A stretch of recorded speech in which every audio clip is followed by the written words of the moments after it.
এখানে আমি মোরলা মাছ নিয়ে নিয়েছি। মাছগুলোকে কেটে নিচ্ছি।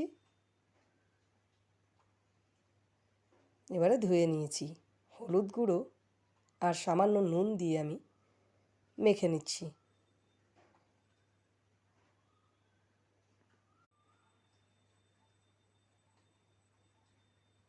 মাখা হয়ে গেছে।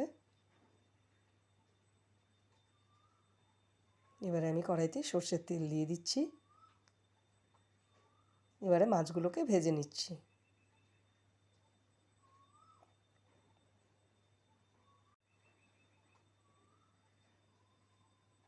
ভাজা হয়ে গেছে, বেশি ভাজবো না, হালকা করে ভেজে নেব।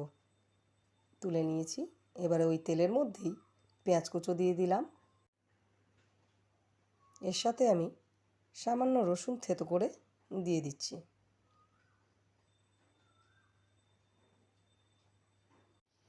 পেঁয়াজ কুচোগুলোকে ভেজে নিচ্ছি।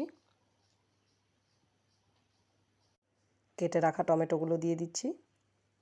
এবারে স্বাদ মতো নুন দিয়ে দিলাম, হলুদ গুঁড়ো দিয়ে দিলাম, জিরে গুঁড়ো দিয়ে দিলাম, ধনে গুঁড়ো দিয়ে দিলাম। এবারে আদা রসুন ও পেঁয়াজ বাটা এর মধ্যে দিয়ে নাড়িয়ে নিচ্ছি। এবার আমি ভালো করে কষিয়ে নেব।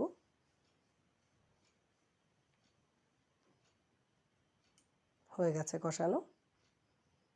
মশলার গায়ে থেকে তেল ছেড়ে দিয়েছে।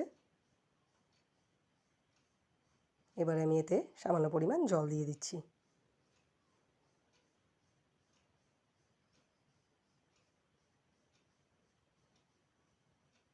হয়ে গেছে।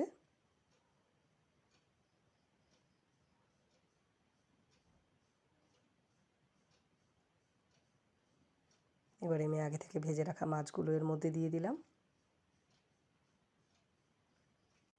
এই মোরলা মাছটা ঝাল ঝাল খেতে বেশি ভালো লাগে, তাই এতে আমি শুকনো লঙ্কা বেটে দিয়ে দিয়েছি। এবারে আমি ধনেপাতা কুচি দিয়ে দিলাম। ব্যাস রেডি আমাদের মোরলা মাছের ঝাল।